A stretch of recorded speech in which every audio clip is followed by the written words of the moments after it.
Meski orang ini ahli ibadah, ahli zikir, bahkan ahli puasa, dan juga ahli tahajud, akan tetapi kalau melakukan perbuatan ini, ibadahnya tidak akan diterima oleh Allah Subhanahu wa Ta'ala. Bahkan dia selalu di dalam murkanya Allah Subhanahu wa Ta'ala dan murkanya Rasulullah Sallallahu Alaihi Wasallam.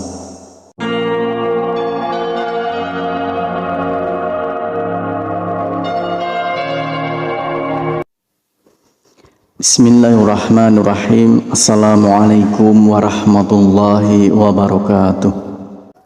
Syukur alhamdulillah kita bisa berjumpa lagi di channel ini. Salawat dan salam semoga selalu tercurahkan kepada junjungan kita Nabi besar Muhammad sallallahu alaihi wasallam. Allahumma salli ala sayyidina Muhammad wa ala ali sayyidina Muhammad.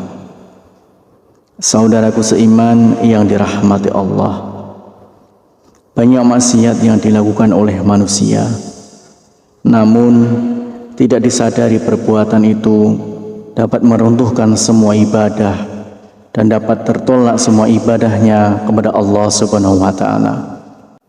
Meski orang ini ahli ibadah, ahli zikir, bahkan ahli puasa, dan juga ahli tahajud, akan tetapi kalau melakukan perbuatan ini, ibadahnya tidak akan diterima oleh Allah Subhanahu wa Ta'ala. Bahkan dia selalu di dalam murkanya Allah Subhanahu wa Ta'ala dan murkanya Rasulullah Sallallahu Alaihi Wasallam. Dulu ada seorang lelaki bernama Alqamah, seorang yang rajin dalam masalah ibadah, sholat, puasa, dan sedekah. Namun suatu waktu jatuh sakit yang teramat parah, tepatnya dalam keadaan sakaratul maut. Namun entah kenapa Alqamah yang taat itu kesulitan untuk melafalkan kalimat la ilaha illallah. Sang istri meminta tolong kepada seseorang untuk menemui Rasulullah untuk menyampaikan pesan tentang keadaan suaminya pada Rasulullah Sallallahu Alaihi Wasallam. Nabi pun mengutus Bilal Ali Salman dan Ammar radhiyallahu an untuk datang ke rumah. Di sana mereka menyaksikan betapa Alqamah dalam keadaan yang memprihatinkan. Mereka bertanya-tanya, bagaimana mungkin seorang yang taat pada Allah Subhanahu wa Ta'ala dan Rasulnya itu kesulitan dalam melafalkan kalimat la ilaha illallah. Lidah Alqamah seperti terkunci ketika akan melafalkan kalimat itu. Merasa khawatir, mereka kini mengutus Bilal untuk menyampaikan apa yang mereka saksikan kepada Rasulullah Sallallahu Alaihi Wasallam. Rasulullah pun bertanya, apakah Alqamah masih memiliki ayah dan ibu? Ayahnya sudah meninggal, tapi dia masih memiliki seorang ibu yang sudah tua. Rasulullah Sallallahu Alaihi Wasallam meminta Bilal, coba temuilah ibu Alqamah, aku titip salam untuknya. Jika dia masih mampu berjalan, dia bisa menghadapku. Jika tidak bisa, maka aku yang akan ke sana. Sebagaimana yang dikatakan Rasulullah Sallallahu Alaihi Wasallam. Bilal menyampaikan itu pada ibu Alqamah tanpa menambah dan mengurangi satu kata pun. Ibu Alqamah berkata, lebih baik aku yang menemui Rasulullah. Meski sedikit bertahti-tahti dengan tongkat sebagai penyangga, ibu Alqamah menemui Rasulullah. Dia mengeluhkan salam dan langsung disambut Rasulullah Sallallahu Alaihi Wasallam.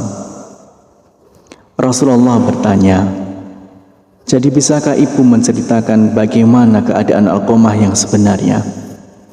Kenapa dia nampak kesulitan melafalkan kalimat la ilaha illallah? Padahal setahu saya dia seorang hamba yang rajin dan taat.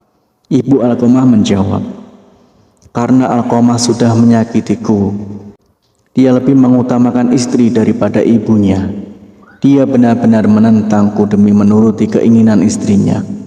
Rasulullah pun mengangguk-anggukkan kepala, tanda mengerti bahwa yang mengunci lidah Alqamah hingga tidak bisa melafalkan kalimat la ilaha illallah adalah karena murka dari ibunya sendiri.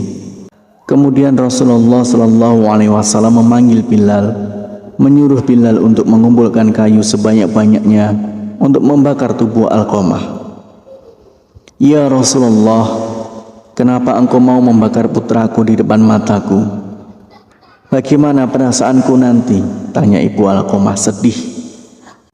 Ya, bagaimanapun seorang ibu, mana bisa melihat putranya dibakar di depan mataku sendiri. Wahai ibu Alqamah, sejatinya siksa Allah nanti di akhirat akan lebih kejam. Segala amal yang dilakukan selama ini tidak dapat diterima oleh Allah karena terhalang akan siksamu. Kebajikan yang dilakukan jadi tidak berguna dan tidak bisa membantu selamat dari api neraka. Rasulullah SAW menjelaskan, jika engkau ingin putramu selamat dari api neraka, kau harus merelakan apa yang telah aku lakukan. Baiklah ya Rasulullah, aku akan memaafkannya. Aku sungguh tak sanggup mengetahui jika anakku akan masuk neraka karena diriku. Rasulullah memerintahkan Bilal untuk mengecek keadaan Alqamah, memastikan apakah Alqamah sudah bisa melambatkan kalimat La ilaha illallah atau belum. Karena jika sang ibu mengatakan semua itu hanya karena malu bukan dari hati, maka apapun bisa terjadi. Namun ternyata ibu Alqamah sungguh tulus telah memaafkan putranya, karena ketika Bilal sampai di pintu rumah Alqamah, dia mendengar Alqamah mengucapkan kalimat La ilaha illallah. Bilal lalu masuk dan memberitahu apa yang sebenarnya terjadi pada Alqamah. Itu tentang lidah Alqamah yang terkunci tidak bisa mengucapkan kalimat syahadat karena mendapat murka dari ibunya, bahwa segala amal yang dilakukan Alqamah tak dapat menolong karena murkanya seorang ibu. Hari itu setelah ibunya memaafkan Alqamah, dia pun kembali ke rahmatullah, lalu dimandikan, dikafani dan disalatkan oleh Rasulullah SAW. Setelah dikuburkan, Nabi Muhammad SAW berkata, wahai sekalian kaum muhajirin dan ansor, barang siapa yang melebihkan istrinya daripada ibunya, dia akan mendapatkan laknat dari Allah Subhanahu wa Ta'ala. Para malaikat dan sekalian manusia, Allah tidak akan menerima amalnya sedikit pun kecuali kalau dia mau bertaubat dan berbuat baik pada ibunya serta meminta ridhonya, karena ridhonya Allah tergantung pada ridhonya dan kemarahan Allah tergantung pada kemarahannya. Demikianlah satu dosa yang membuat semua ibadah kita ditolak. Harapan dan doa saya untuk saudaraku semua, semoga saudaraku semua diberikan kesehatan oleh Allah, dimudahkan segala urusan, dilapangkan rezekinya, dan diampuni segala dosanya. Amin ya rabbal alamin. Wassalamualaikum warahmatullahi wabarakatuh.